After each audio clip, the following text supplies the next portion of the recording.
Starter climbing the stand, lights on, set for a start in the big one. All set now, stand by to see them go. They're racing in the big one, and Sanhedrin's Pride won the start from Rising Prince.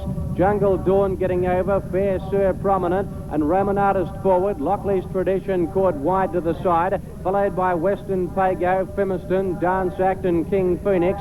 Military Plume and Dire Quest are well back early. Imperial Regina second last, and Winter at the rear. Over by the 1200 now, and Rising Prince for Cassidy, the New South Welshman, raced in front of Lockley's Tradition on the outside of the Star Grey Jungle Dawn. A length away Roman Artist, and then Sanhedrin's Pride, Dance Act and Fair Sir nicely positioned. A length away Western Pago, King Phoenix, Fimiston well back. A length away Military Plume, Imperial Regina, the Victorian mare from Winter, and the outsider Dire Quest at the rear. At the 750, and Rising Prince in front. Jungle Dawn has got the run of the race. 2 lengths away Lockley's Tradition. About a half to Sanhedrin's Pride, Fair Sir. Roman Artist around the outside now. King Phoenix taken to the outside, then Western Pago, Fimiston the inside, and they're followed by Dance Act, Military Plume. A fair way back, Imperial Regina about to race to the turn, and Dan Miller's off the inside, and Jungle Dawn at the 350 has taken the lead from Rising Prince on the bend.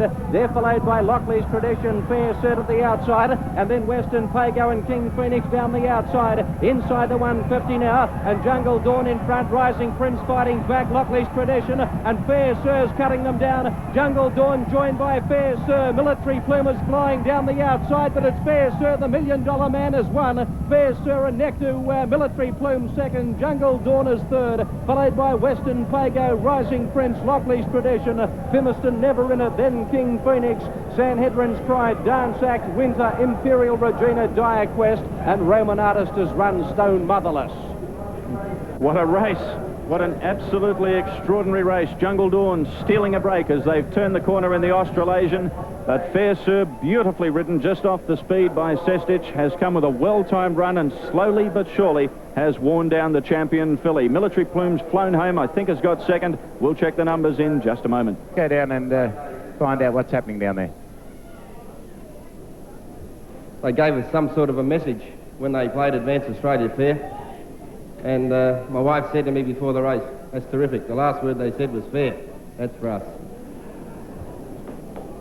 I'd like to join with John Roberts and thank my very good friend, Alan Bond, for winning the America's Cup, bringing it to Western Australia, and this race resulting from it. Mrs. Bond sitting up in my box, Alan's mother, I hope you had $5 on the horse. I'd like to say to all the people here today, thank you very much for the way that you receive this horse, the way you continue to receive our horses when we have some luck. It's a tremendous feeling to have a horse come back to that sort of reception, and I'd like to thank you for it. Brian O'Malley is a trainer that, I don't know, just hard to describe. He's full of surprises. What he's mostly full of is talent.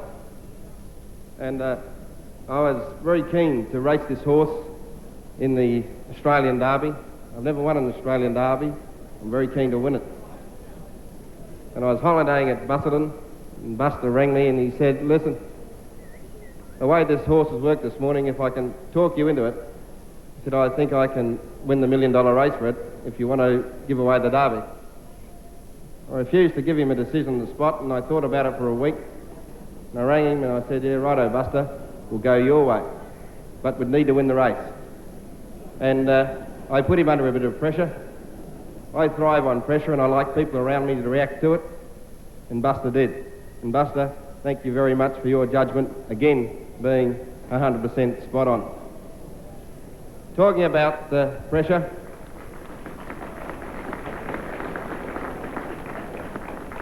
Mark Sestich, who joined our stable this year as our stable jockey, he was riding very successfully in Singapore, and when I decided we had to make a change because the jockey we had wasn't performing, I rang Mark and said, "Please come back to Western Australia, the job's there for you."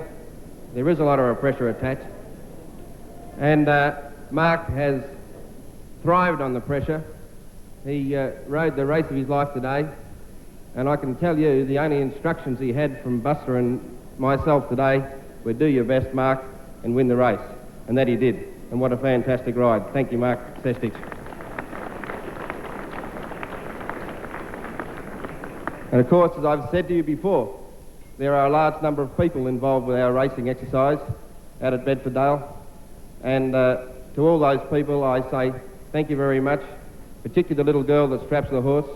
She's completely committed to the horse and does a wonderful job with him. Of course, two people that I don't normally mention are my racing manager, Brian Davis, and his secretary, Jane Henning. Both those people play an important part in this. And to all those people, once again, I say thank you very much. And once again, I'd like to say to the Swan Brewery Company, thank you very much for their support of this fantastic race here today. Thank you. Thank you very much, Mr. Connell. Now I'd like to introduce you to Mr. Mike Westlink, the Chief Executive of the Swan Brewery. And Swan Brewery are the Western Australia's major sponsors, not just today, but right throughout the whole year, including the Swan Brewery Railway Stakes.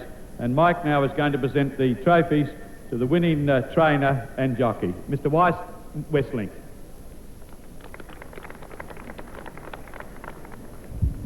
Mr. John Roberts, Chairman of the WATC, Mrs. Pam Begg, Minister of Tourism, Racing and Gaming, the Honourable Barry McKinnon, Leader of the Opposition, ladies and gentlemen, I'd thank Laurie Connell for his words of thanks for Swan's sponsorship of this event. It's been a great race.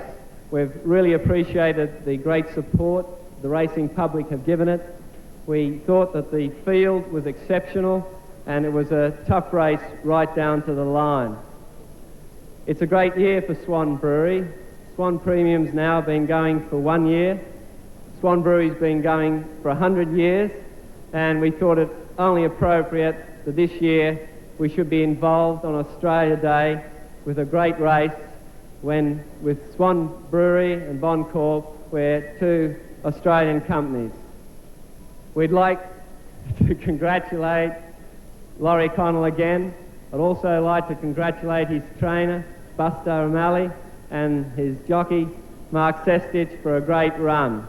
Jungle Dawn was out there for a while, but in the end she was worn down, and a great horse has won this event today. And we hope that Laurie now appreciates that Fair Dawn has now won more than $1 million in prize money. I'd also like to take this opportunity to thank all those who got involved in the Swan Premium dress-up for giving us a little bit of entertainment this afternoon. They did a great job. Maggie Tabra and Ken Doan, thanks for your participation. It was very difficult to judge who was the winner. I had my choice, but I'm not a fashion judge. I'd also like to thank everyone here today for the great support they continually give Swan Brewery